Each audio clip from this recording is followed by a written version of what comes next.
ಬೆಳಗ್ಗೆ ಬೇಗ ಎದ್ದರೆ ಮನಸ್ಸು ಎಷ್ಟು ಪ್ರಶಾಂತವಾಗಿರುತ್ತಲ್ವ. ಕೆಲಸ ಮಾಡೋದಕ್ಕೂ ಕೂಡ ತುಂಬ ಉತ್ಸಾಹ ಇರುತ್ತೆ. ಪ್ರತಿನಿತ್ಯ ಬೆಳಗ್ಗೆ ಬೇಗ ಎದ್ದು ದಿನ ಸ್ಟಾರ್ಟ್ ಮಾಡೋ ಹೆಣ್ಮಕ್ಳಿಗೆ ಸಂಡೇ ಬಂದರೆ ಒಂಥರ ಖುಷಿ. ಬೆಳಗ್ಗೆ ಬೇಗ ಎದ್ದು ಕೆಲಸ ಮಾಡಬೇಕಿಲ್ಲ ಅನ್ನೋದೇ ಮನಸ್ಸಿಗೆ ನೆಮ್ಮದಿ. ಮಕ್ಕಳನ್ನು ಸ್ಕೂಲಿಗೆ ಕಳಿಸೋದಿಲ್ಲ, ಹಸ್ಬೆಂಡ್ಗೆ ತಿಂಡಿ ರೆಡಿ ಮಾಡೋದಿಲ್ಲ. ಇದೊಂಥರ ನೆಮ್ಮದಿ ಕೊಡೋ ಮಾರ್ನಿಂಗ್ ಆಗಿರುತ್ತೆ. ನನಗೂ ಕೂಡ ಸಂಡೇ ಬಂದರೆ ಒಂಥರ ಖುಷಿ ಆಗುತ್ತೆ. ಯಾಕಂದರೆ ನಾನು ಕೆಲಸಕ್ಕೆ ಹೋಗೋದು ಇರೋದಿಲ್ಲ ಅನ್ನೋ ಖುಷಿ. ಹಾಗಂತ ನನಗೆ ನನ್ನ ಕೆಲಸದ ಬಗ್ಗೆ ಆಸಕ್ತಿ ಇಲ್ಲ ಅಂತ ಅಲ್ಲ. ನಾನು ಸ್ಕೂಲ್ಗೆ ಹೋಗಿ ನನ್ನ ಕೆಲಸ ಮಾಡೋದರಿಂದ ಪ್ರತಿನಿತ್ಯ ಮನೆ ಕ್ಲೀನಿಂಗ್ ಎಲ್ಲ ಮಾಡೋಕ್ಕೆ ಸಾಧ್ಯ ಆಗ್ತಿಲ್ಲ. ಸೊ ಸಂಡೇ ಏನಾದರೂ ಸಾಧ್ಯ ಆದಷ್ಟು ಕ್ಲೀನ್ ಮಾಡಬೇಕು ಅಂತ ಅನ್ಕೋತೀನಿ. ಇವತ್ತು ನಾನು ನನ್ನ ಕಿಚನ್ನ ಕೌಂಟರ್ ಟಾಪ್ ಮೇಲೆ ಇರೋ ಏರಿಯಾನೆಲ್ಲ ಕ್ಲೀನ್ ಮಾಡಬೇಕು ಅಂತ ಅಂದ್ಕೊಂಡಿದ್ದೀನಿ. ಪ್ರತಿನಿತ್ಯ ಕೈಗೆ ಎಟ್ಕೋಂಥ ಜಾಗಗಳನ್ನೆಲ್ಲ ಕ್ಲೀನ್ ಮಾಡ್ಬೋದು, ಆದರೆ ಈ ಥರ ಎತ್ತರಕ್ಕಿರೋದು ಜಾಗಗಳನ್ನೆಲ್ಲ ಡೈಲಿ ಕ್ಲೀನ್ ಮಾಡೋದಕ್ಕಾಗೋದಿಲ್ಲ. ನಮಗೆ ಅಷ್ಟು ಸಮಯನೂ ಇರೋದಿಲ್ಲ ಮತ್ತು ಪೇಷನ್ಸ್ ಕೂಡ ಇರೋದಿಲ್ಲ. ಇಲ್ಲಿ ನೀವು ನೋಡಿದ್ರೇ ಗೊತ್ತಾಗುತ್ತೆ ಎಷ್ಟು ಡಸ್ಟಲ್ಲಿ ಅಕ್ಯುಮುಲೇಟ್ ಆಗಿದೆ ಅಂತ. ಇದನ್ನೆಲ್ಲ ಕ್ಲೀನ್ ಮಾಡುವುದು ಇವತ್ತಿನ ಅಜೆಂಡಾ. ಕಿಟಕಿ ಮೇಲಿನ ಭಾಗ ಕ್ಲೀನ್ ಮಾಡೋದಕ್ಕೆ ತುಂಬ ಕಷ್ಟ ಆಗ್ತಿದೆ. ಇಲ್ಲಿ ಜಿಡ್ಡು ಕೂಡ ಸೇರಿಕೊಂಡಿದೆ, ಅದರ ಮೇಲೆ ಡಸ್ಟ್ ಕೂತಿದೆ. ಹೀಗಾಗಿ ಕ್ಲೀನ್ ಮಾಡೋದು ಸ್ವಲ್ಪ ಕಷ್ಟ ಆಗ್ತಿದೆ. ಅದಕ್ಕೆ ನಾನಿಲ್ಲಿ ಕಿಚನ್ ಕ್ಲೀನಿಂಗ್ ಸ್ಪ್ರೇನ ಯೂಸ್ ಮಾಡ್ತಾಯಿದ್ದೀನಿ. ಸ್ವಲ್ಪ ಹೊತ್ತು ಸ್ಪ್ರೇ ಮಾಡಿ ಬಿಟ್ಟರೆ ಅದನ್ನು ಕ್ಲೀನ್ ಮಾಡೋದು ಸುಲಭ ಆಗುತ್ತೆ. ನೋಡಿ, ಗೋಡೆ ಕೂಡ ಎಷ್ಟು ಧೂಳು ಹಿಡ್ಕೊಂಡಿದೆ ಅಂದರೆ ಧೂಳಿನ ಬಗ್ಗೆ ಯೋಚನೆ ಮಾಡಿದ್ರೇ ಭಯ ಆಗುತ್ತೆ. ಈ ಥರ ಗೋಡೆಗಳ ಮೇಲೆ, ವಸ್ತುಗಳ ಮೇಲೆ ಇಷ್ಟು ಡಸ್ಟ್ ಅಕ್ಯುಮುಲೇಟ್ ಆಗಿರುತ್ತೆ ಅಂದರೆ ನಮ್ಮ ಶರೀರದ ಒಳಗಡೆ ಕೂಡ ಎಷ್ಟೊಂದು ಹೋಗಿರುತ್ತಲ್ವ. ನನಗೆ ಈ ಕಿಚನ್ ಕ್ಲೀನಿಂಗ್ ಸ್ಪ್ರೇ ತುಂಬ ಇಷ್ಟ ಆಗುತ್ತೆ. ನಾನು ಇದರಿಂದ ಕೌಂಟರ್ ಟಾಪ್ ಕ್ಲೀನ್ ಮಾಡ್ತೀನಿ, ಹಾಗೆ ಟೈಲ್ಸ್ ಕೂಡ ಕ್ಲೀನ್ ಮಾಡ್ತೀನಿ. ತುಂಬ ನೀಟಾಗಿ ಕ್ಲೀನ್ ಆಗುತ್ತೆ, ತುಂಬ ಶ್ರಮ ಬೇಕಾಗಲ್ಲ. ಇದು ಲೈಝಾಲ್ ಕಂಪ್ನಿದು. ನಾನು ಯೂಶ್ವಲಿ ರಿಲಯನ್ಸ್ ಸೂಪರ್ ಮಾರ್ಕೆಟಲ್ಲೇ ಎಲ್ಲ ಗ್ರೋಸರೀಸ್ ಕೂಡ ತೊಗೋತೀನಿ. ಸೊ ಇದನ್ನು ಕೂಡ ಅಲ್ಲೇ ತೊಗೊಂಡಿದ್ದು. ಏನಂದರೆ ಅಲ್ಲಿ ತುಂಬ ಡಿಸ್ಕೌಂಟ್ಸ್ ಕೂಡ ಸಿಗುತ್ತೆ. ಸೊ ಹೀಗಾಗಿ ಅಲ್ಲೇ ಹೋಗೋದಕ್ಕೆ ಇಷ್ಟಪಡ್ತೀನಿ. MRPಗಿಂತ ಕಡಿಮೆ ರೇಟಿಗೆ ವಸ್ತುಗಳು ಸಿಗುತ್ತಲ್ವ. ಈ ಶೆಲ್ಫ್ಗಳು ತುಂಬ ಎತ್ತರದಲ್ಲಿದೆ, ಅಂದರೆ ಕೆಳಗೆ ನಿಂತು ಕ್ಲೀನ್ ಮಾಡೋದಕ್ಕಾಗೋದಿಲ್ಲ. ಇಷ್ಟು ಜಿಡ್ಡು ಇತ್ತು ಇದ್ರ ಮೇಲೆ ಅಂದರೆ ಕ್ಲೀನ್ ಮಾಡೋದು ಹರಸಾಹಸ ಆಗೋಯಿತು. ಇದ್ರ ಮೇಲೆ ಪೇಪರ್ ಹಾಕಿ, ಪೇಪರ್ ಮೇಲೆ ನಾವು ಆಯಿಲ್ ಬಾಟಲ್ ಇಟ್ಟಿದ್ವಿ. ಅದು ಪೂರ್ತಿಯಾಗಿ ಅಂಟ್ಕೊಂಡ್ಬಿಟ್ಟಿತ್ತು ಕಲ್ಲಿಗೆ. ಆ ಥರ ಆದಾಗ ನೀವು ಹೇಗೆ ಕ್ಲೀನ್ ಮಾಡ್ತೀರಿ ಅಂತ ನನಗೆ ಕಮೆಂಟ್ ಸೆಕ್ಷನಲ್ಲಿ ತಿಳಿಸಿ. ಇವತ್ತು ಜಾಸ್ತಿ ಟೈಮ್ ಹೋದರೂ ಪರವಾಗಿಲ್ಲ, ಇದನ್ನೆಲ್ಲ ನೀಟಾಗಿ ಕ್ಲೀನ್ ಮಾಡಲೇಬೇಕು ಅಂತ ಅಂದ್ಕೊಂಡಿದ್ದೀನಿ. ಈ ಟೈಲ್ಸ್ನೆಲ್ಲ ಕ್ಲೀನ್ ಮಾಡಿದ ಮೇಲೆ ನಾನು ಈ ಸ್ಟ್ಯಾಂಡ್ನ ಕ್ಲೀನ್ ಮಾಡ್ತಾಯಿದ್ದೀನಿ.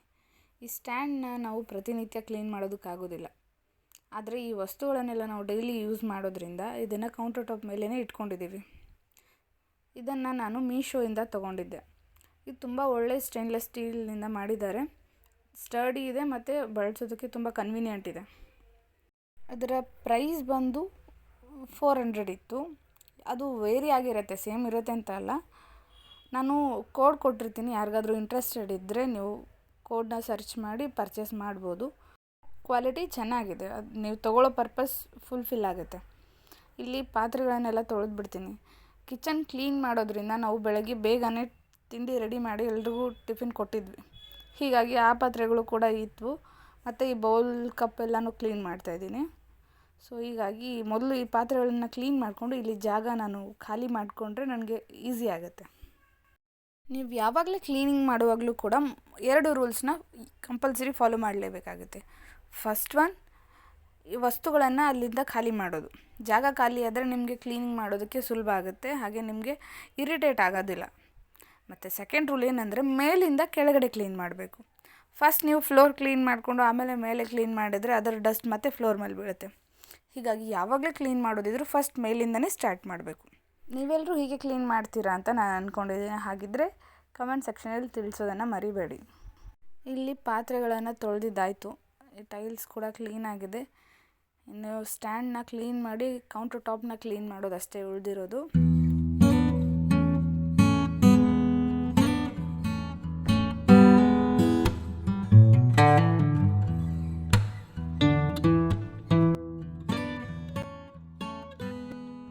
ಈಗ ಈ ಸ್ಟ್ಯಾಂಡ್ನ ಎತ್ತಿ ಸೈಡ್ಗೆ ಇಡ್ತೀನಿ. ಅದು ಡ್ರೈ ಆಗೋಷ್ಟರಲ್ಲಿ ನಾನು ಈ ಸ್ಟ್ಯಾಂಡ್ನ ಕೂಡ ಕ್ಲೀನ್ ಮಾಡ್ಕೋತೀನಿ. ಹಾಗೆ ಈ ಕೌಂಟರ್ ಟಾಪ್ನ ಕೂಡ ಕ್ಲೀನ್ ಮಾಡ್ತೀನಿ. ಈಗ ನಾನು ಕೌಂಟರ್ ಟಾಪ್ನ ಕ್ಲೀನ್ ಮಾಡೋದಕ್ಕೆ ಮತ್ತು ಬೇರೆ ನೀರು ತೊಗೊಂಡು ಅದಕ್ಕೆ ನಿಂಬೆಹಣ್ಣನ್ನು ಹಿಂಡ್ಕೊಂಡಿದ್ದೀನಿ. ನಿಂಬೆಹಣ್ಣು ನ್ಯಾಚುರಲ್ ಡಿಸ್ಇನ್ಫೆಕ್ಟೆಂಟ್ ಆಗಿ ಕೂಡ ಕೆಲಸ ಮಾಡುತ್ತೆ. ಇದರಿಂದ ಒಳ್ಳೆ ಫ್ರೆಶ್ನೆಸ್ ಕೂಡ ಬರುತ್ತೆ. ಸೊ ನಿಂಬೆಹಣ್ಣನ್ನು ಬಳಸೋದು ನನಗೆ ಇಷ್ಟ ಆಗುತ್ತೆ. ನಾವು ಯಾವುದೇ ಕ್ಲೀನಿಂಗ್ ಅಂತ ಬಂದಾಗ ನಿಂಬೆಹಣ್ಣನ್ನು ಬಳಸೋದು ತುಂಬ ಒಳ್ಳೆಯದು. ಅದರಿಂದ ಯಾವುದೇ ಸೈಡ್ ಎಫೆಕ್ಟ್ಸ್ ಇಲ್ಲ. ಇನ್ನು ನಿಂಬೆಹಣ್ಣನ್ನು ಬಳಸೋದ್ರಿಂದ ನಾವು ಕೆಮಿಕಲ್ ಫ್ರೀ ಪ್ರಾಡಕ್ಟ್ ಬಳಸ್ತೀವಿ ಅನ್ನೋ ಮನಸ್ಸಿಗೆ ನೆಮ್ಮದಿ ಇರುತ್ತೆ. ಇವತ್ತಿನ ವಿಡಿಯೋದಲ್ಲಿ ನಾನು ಪ್ರತಿಯೊಂದೂ ಸ್ಟೆಪ್ ಬೈ ಸ್ಟೆಪ್ ನಿಮಗೆ ತೋರಿಸಿಲ್ಲ, ಯಾಕಂದರೆ ಇದು ಅಷ್ಟೊಂದು ಇಂಪಾರ್ಟೆಂಟ್ ಅಂತ ನನಗೆ ಅನ್ನಿಸ್ಲಿಲ್ಲ. ಕ್ಲೀನಿಂಗ್ ಮಾಡೋದನ್ನು ವಿಡಿಯೋ ಮಾಡಿದ್ದು ಯಾಕೆ ಅಂದರೆ ಇದು ಮೋಟಿವೇಶನ್ ಅಂತ ಮಾಡಿದೆ ಅಷ್ಟೇ. ನನಗೂ ಕೂಡ ಬೇರೆಯವರು ಕೆಲಸ ಮಾಡೋ ವಿಡಿಯೋ ನೋಡಿದಾಗ ಮೋಟಿವೇಶನ್ ಸಿಗುತ್ತೆ. ನನಗೂ ಕೆಲಸ ಮಾಡೋದಕ್ಕೆ ಆಸಕ್ತಿ ಬರುತ್ತೆ. ನನ್ನಿಂದ ನಿಮಗೂ ಕೂಡ ಮೋಟಿವೇಶನ್ ಸಿಕ್ಕರೆ, ಕೆಲಸ ಮಾಡೋದಕ್ಕೆ ಆಸಕ್ತಿ ಬಂದರೆ ಅದರಿಂದ ನನಗೆ ಖುಷಿ ಆಗುತ್ತೆ. ಹಾಗೇನಾದರೂ ಇದ್ದರೆ ಅದನ್ನು ಕಮೆಂಟ್ ಸೆಕ್ಷನಲ್ಲಿ ತಿಳಿಸೋದನ್ನು ಮರಿಬೇಡಿ. ಈ ಎಲ್ಲ ಜಾರ್ಸ್ನ ಕೂಡ ನಾನು ಕ್ಲೀನ್ ಮಾಡಿದ್ದೀನಿ. ಪ್ರತಿಯೊಂದನ್ನು ಕೂಡ ನೀಟಾಗಿ ಕ್ಲೀನ್ ಮಾಡಿಯೇ ಸ್ಟ್ಯಾಂಡ್ನಲ್ಲಿ ಎಲ್ಲನೂ ಜೋಡಿಸ್ಕೊತಾ ಇದ್ದೀನಿ. ಈಗ ಇದು ಕಂಪ್ಲೀಟ್ ಆಯಿತು. ಇನ್ನು ಈ ಕಡೆ ಇಲ್ಲಿ ಮೊದಲು ಕಿಟಕಿ ಕ್ಲೀನ್ ಮಾಡಿಕೊಂಡೆ. ಹಾಗೆ ಈ ಕಂಟೈನರ್ಸ್ನೂ ಕೂಡ ಕ್ಲೀನ್ ಮಾಡಿಕೊಂಡು ಇಲ್ಲಿ ಇವುಗಳನ್ನು ಇಟ್ಕೊತಿದ್ದೀನಿ. ಇದನ್ನೆಲ್ಲ ನಾನು ಪ್ರತಿದಿನ ಕ್ಲೀನ್ ಮಾಡ್ತೀನಿ. ಈ ಕಂಟೈನರ್ಸ್ನ ಮತ್ತು ಕಿಟಕಿ ಇಡೋ ಜಾಗ ಎಲ್ಲನೂ ಕ್ಲೀನ್ ಮಾಡ್ತೀನಿ. ಆದರೂ ಕೂಡ ಮತ್ತೆ ಡಸ್ಟ್ ಅಕ್ಯುಮುಲೇಟ್ ಆಗ್ತಾನೇ ಇರುತ್ತೆ. ಎಷ್ಟು ಸರಿ ಕ್ಲೀನ್ ಮಾಡಿದ್ರೂ ಕ್ಲೀನೇ ಮಾಡಿಲ್ಲ ಅನ್ನೋ ಥರ ಕಾಣಿಸುತ್ತೆ. ಪರವಾಗಿಲ್ಲ. ಇಲ್ಲಿ ಸ್ಟ್ಯಾಂಡ್ಸ್ನ ತೊಳೆದಿಟ್ಟಿದ್ದೀನಿ. ಇವುಗಳ ಮಧ್ಯೆ ಎಲ್ಲ ಎಷ್ಟು ಕೊಳೆ ಸೇರಿಕೊಂಡಿರುತ್ತೆ ಅದು ನಮ್ಮ ಗಮನಕ್ಕೂ ಬಂದಿರಲ್ಲ. ಯಾವಾಗಾದರೂ ಟೈಮ್ ಸಿಕ್ಕಾಗೆಲ್ಲ ಈ ಥರ ತೆಗೆದು ಕ್ಲೀನ್ ಮಾಡೋದ್ರಿಂದ ಅವು ಕ್ಲೀನಾಗಿ ಮೇಂಟೈನ್ ಮಾಡೋದಕ್ಕೆ ಹೆಲ್ಪ್ ಆಗುತ್ತೆ. ಇವುಗಳನ್ನು ತೆಗೆದು ಕ್ಲೀನ್ ಮಾಡಿಲ್ಲ ಅಂದರೆ ಅವುಗಳ ಮಧ್ಯೆ ಎಲ್ಲ ಜಿರಳೆಗಳು ಸೇರ್ಕೊಂಡು ಬಿಡುತ್ತೆ. ನಮಗೆ ಗೊತ್ತೇ ಆಗಲ್ಲ ಅಲ್ಲಿ ಅಷ್ಟೊಂದು ಕೊಳೆ ಇದೆ ಅಂತ. ನೋಡೋದಕ್ಕೆ ಹೊರಗಡೆ ಕ್ಲೀನಾಗಿ ಕಾಣಿಸಿದ್ರು ಒಳಗಡೆ ಸಂದಿಗಳಲ್ಲೆಲ್ಲ ಜಿರಳೆಗಳು ಸೇರಿಕೊಂಡು ಅದನ್ನು ಇನ್ನಷ್ಟು ಕೆಟ್ಟದಾಗಿ ಕಾಣಿಸೋ ಥರ ಮಾಡಿರುತ್ತೆ. ಯಾವಾಗಾದರೂ ಟೈಮ್ ಸಿಕ್ಕಾಗೆಲ್ಲ ಈ ಥರ ತೆಗೆದು ಕ್ಲೀನ್ ಮಾಡೋದು ಒಳ್ಳೆಯದು. ಇವುಗಳನ್ನೆಲ್ಲ ನೀಟಾಗಿ ಒಂದು ಬಟ್ಟೆಯಿಂದ ಒರೆಸ್ತಾ ಇದ್ದೀನಿ, ಒಗೆದಿರೋ ಬಟ್ಟೆಯಿಂದ ತೊಗೊಂಡು. ಇದನ್ನೆಲ್ಲ ಮತ್ತೆ ರೀಅಸೆಂಬಲ್ ಮಾಡಿ ಎಲ್ಲ ವಸ್ತುಗಳನ್ನು ಇದರಲ್ಲಿ ನೀಟಾಗಿ ಜೋಡಿಸ್ಬಿಡ್ತೀನಿ. ಈ ಸ್ಟ್ಯಾಂಡ್ನ ಕೂಡ ನಾನು ಮೀಶೋಯಿಂದನೇ ತೊಗೊಂಡೆ. ಆದರೆ ಇದು ನನಗೆ ಅಷ್ಟೊಂದು ಇಷ್ಟ ಆಗಿಲ್ಲ. ಇದರ ಕ್ವಾಲಿಟಿ ಅಷ್ಟೊಂದು ಚೆನ್ನಾಗಿಲ್ಲ. ಓಕೆ ಪ್ರಾಡಕ್ಟ್ ಥರ ಇದೆ. ತುಂಬ ಜನ ಯೂಟ್ಯೂಬರ್ಸ್ ಇದನ್ನು ತರಿಸ್ಕೊಂಡಿದ್ದಾರೆ. ನನಗೆ ಗೊತ್ತಿಲ್ಲ ಅವ್ರಿಗೆ ಹೆಂಗೆ ಅನಿಸಿದೆ ಅಂತ. ಬಟ್ ನನಗಿದು ಅಷ್ಟೊಂದು ಇಷ್ಟ ಆಗಲಿಲ್ಲ. ನೀವು ಯಾರಾದರೂ ಟ್ರೈ ಮಾಡಬೇಕು ಅಂತ ಇದ್ದರೆ ಇದರ ಕೋಡ್ ಕೊಟ್ಟಿರ್ತೀನಿ, ಸರ್ಚ್ ಮಾಡ್ಬೋದು. ಇದನ್ನು ಜೋಡಿಸೋದು ತುಂಬ ಸುಲಭ. ಸೊ ನನಗೆ ಇದನ್ನು ಪೂರ್ತಿಯಾಗಿ ಜೋಡಿಸಿ ಇದರಲ್ಲಿ ಮತ್ತೆ ವಸ್ತುಗಳನ್ನು ಇಡ್ತಾಯಿದ್ದೀನಿ. ಇದು ಮುಗೀತು ಅಂದರೆ ಅಡುಗೆ ಮನೆಯಲ್ಲಿ ಎಲ್ಲ ಕ್ಲೀನಿಂಗ್ ಹೆಚ್ಚು ಕಡಿಮೆ ಮುಗೀತು. ಇನ್ನು ಫ್ಲೋರ್ನ ಮಾತ್ರ ನಾನು ಕ್ಲೀನ್ ಮಾಡ್ಕೋಬೇಕು. ಅದನ್ನು ಒಂದು ಮಾಪಿಂದ ಒರೆಸ್ಕೊಂಡು ಬಿಡ್ತೀನಿ. ಇಲ್ಲಿಗೆ ಅಡುಗೆ ಮನೆ ಕೆಲಸ ಮುಗ್ದಂಗೆ ಆಯಿತು.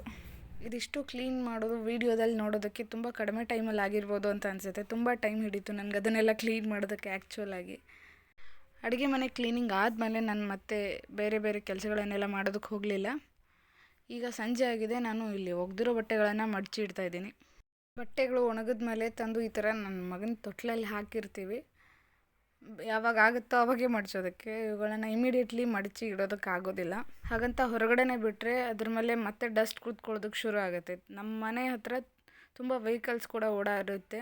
ಇಲ್ಲಿ ಕನ್ಸ್ಟ್ರಕ್ಷನ್ಸ್ ಕೂಡ ನಡೀತಾ ಇದೆ ಸುತ್ತಮುತ್ತ. ಹೀಗಾಗಿ ಬಟ್ಟೆಗಳನ್ನು ಹಾಗೆ ಹೊರಗಡೆ ಬಿಟ್ಟರೆ ಮತ್ತೆ ಡಸ್ಟ್ ಸೇರಿಕೊಳ್ಳುತ್ತೆ. ಅದು ಒಗೆದು ಕೂಡ ಉಪಯೋಗ ಇಲ್ಲ ಅನ್ನೋ ಥರ ಆಗೋಗುತ್ತೆ. ಈ ಬಟ್ಟೆಗಳನ್ನೆಲ್ಲ ಮಡಚಿಟ್ಟು ನಾನು ಐರನ್ ಮಾಡಿ ಮುಗಿಸ್ಬೇಕು ಇವತ್ತು. ಇಷ್ಟು ಕೆಲಸಗಳನ್ನು ಮಾಡಿದ್ರೆ ನನ್ನ ಸಂಡೇ ತುಂಬ ಪ್ರೊಡಕ್ಟಿವ್ ಆಗಿ ಹೋಯಿತು ಅನ್ನೋ ಸಮಾಧಾನ ನನಗೆ ಸಿಗುತ್ತೆ. ಮಗನ ಬಟ್ಟೆಗಳನ್ನು ಮಡಚಿ ಅದರ ಬಾಸ್ಕೆಟ್ಗೆ ಇಟ್ಟು, ಮಗಳು ಯೂನಿಫಾರ್ಮ್ ಮತ್ತು ನನ್ನ ಹಸ್ಬೆಂಡ್ ಬಟ್ಟೆಗಳನ್ನು ಇವತ್ತು ಐರನ್ ಮಾಡಲೇಬೇಕು ಅಂತ ಡಿಸೈಡ್ ಮಾಡಿದ್ದೀನಿ. ತುಂಬ ಸರಿ ಕೆಲಸ ಮಾಡಲೇಬೇಕು ಅಂತ ಮೊದಲೇ ಪ್ಲ್ಯಾನ್ ಮಾಡಿಕೊಂಡ್ರು ಯಾವುದೇ ಕಾರಣದಿಂದ ಅದು ಆಗೋದೇ ಇಲ್ಲ ಅಂದಾಗ ನಂಗೆ ನಿಜವಾಗ್ಲೂ ಬೇಜಾರಾಗುತ್ತೆ. ಆ ಕೆಲಸ ಆವಾಗಲೇ ಆದ್ರೇ ಮನಸ್ಸಿಗೆ ಸ್ಯಾಟಿಸ್ಫ್ಯಾಕ್ಷನ್ ಸಿಗುತ್ತೆ. ಸೊ ಈಗ ಈ ಎಲ್ಲ ಬಟ್ಟೆಗಳನ್ನು ಅವುಗಳ ಜಾಗಕ್ಕೇ ತಲುಪಿಸಿ ನಾನು ಐರನ್ ಮಾಡೋದಕ್ಕೆ ಹೋಗ್ತೀನಿ.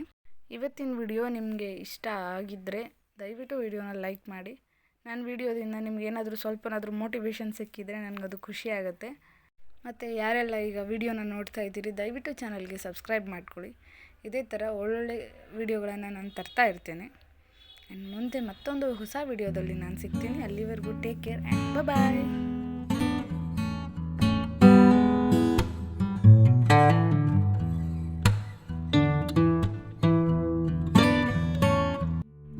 ನೀವು ನನ್ನ ಇನ್ಸ್ಟಾಗ್ರಾಮ್ನಲ್ಲಿ ಕೂಡ ಫಾಲೋ ಮಾಡ್ಬೋದು. ಮುಂದಿನ ವಿಡಿಯೋದಲ್ಲಿ ಮತ್ತೆ ಸಿಗ್ತೀನಿ. ಅಲ್ಲಿವರೆಗೂ ನೋಡ್ತಾ ಇರಿ ಡಿಯರ್ ಮಾಮ್.